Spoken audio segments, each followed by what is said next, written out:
लोकसभा चुनाव परिणाम सामने आते ही नोटा की चर्चा जोरों पर तेज हो गई है, क्योंकि इस बार के चुनाव में पहली बार नोटा ने सबका ध्यान अपनी ओर आकर्षित किया है।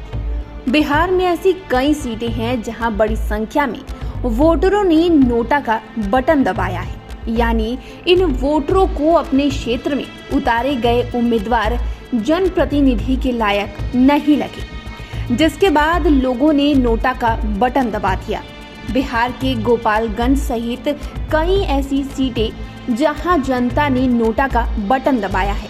कई लोकसभा सीट पर इस बार तीसरे नंबर पर नोटा रहा और कई प्रत्याशियों से नोटा अधिक वोट में आगे आ गया। गोपालगंज सुरक्षित संसदीय सीट पर लोकसभा चुनाव का परिणाम सुर्खियों में रहा। पिछली बार 2019 के चुनाव की तरह इस बार भी नोटा ने रिकॉर्ड बनाया। नोटा ने राज्य स्तर पर इस बार भी अपना रिकॉर्ड कायम रखा। प्रदेश भर में 40 सीटों पर नोटा को सर्वाधिक वोट गोपालगंज सीट पर मिला है। हालांकि इस बार पिछली बार के चुनाव के मुकाबले गोपालगंज में नोटा को 8,957 वोट कम मिले हैं। तो चलिए बिहार की अन्य सीटों पर नोटा को कितने वोट मिले हैं बताते हैं। बिहार की अन्य सीटों की बात करें तो जमुई में नोटा पर 26,142 वोट मिले हैं।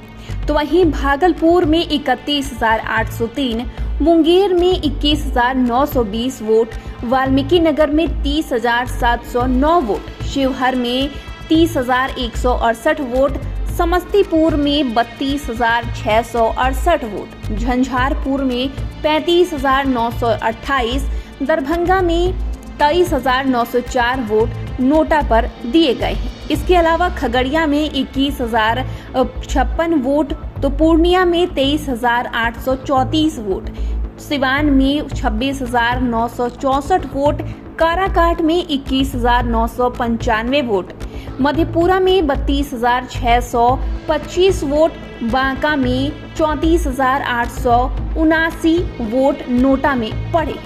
कई अन्य सीटों पर भी 10 में से 15,000 से अधिक वोटरों ने नोटा का बटन दबा दिया है।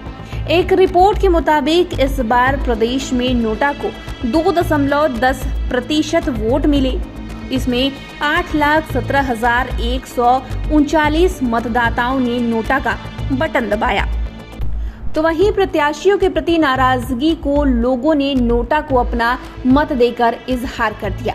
4 जून को चुनाव परिणाम आने के बाद नोटा ने सभी को चौंका दिया और मंथन करने पर मजबूर कर दिया। ऐसा क्यों हो रहा है? किसी भी पार्टी या प्रत्याशी ने इस पर मंथन नहीं किया। चुनाव से पहले वोट बहिष्कार की खबरें इस बार भी कई सीटों पर आती रही।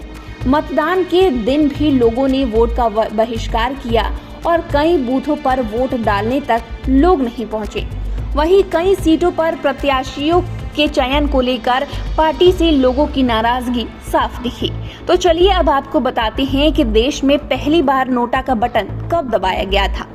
भारत में नोटा विकल्प का पहली बार प्रयोग 2013 में 4 राज्यों और 1 केंद्र शासित प्रदेश में किया गया था, जिसमें छत्तीसगढ़, मिजोरम, राजस्थान और मध्य प्रदेश सहित केंद्र शासित प्रदेश दिल्ली भी शामिल है, जहां विधानसभा चुनाव में नोटा का बटन दबाया गया था। राज्य चुनाव में 15 लाख से अधिक लोगों ने इस विकल्प का प्रयोग किया। लोकसभा चुनाव में नोटा का प्रचलन बढ़ा। 2019 में गोपालगंज में सर्वाधिक वोट नोटा को ही दिया गया था। तो फिलहाल के लिए इतना ही। चैनल को सब्सक्राइब करें, फेसबुक पेज को लाइक करें। वीडियो देखने के लिए आपका शुक्रिया।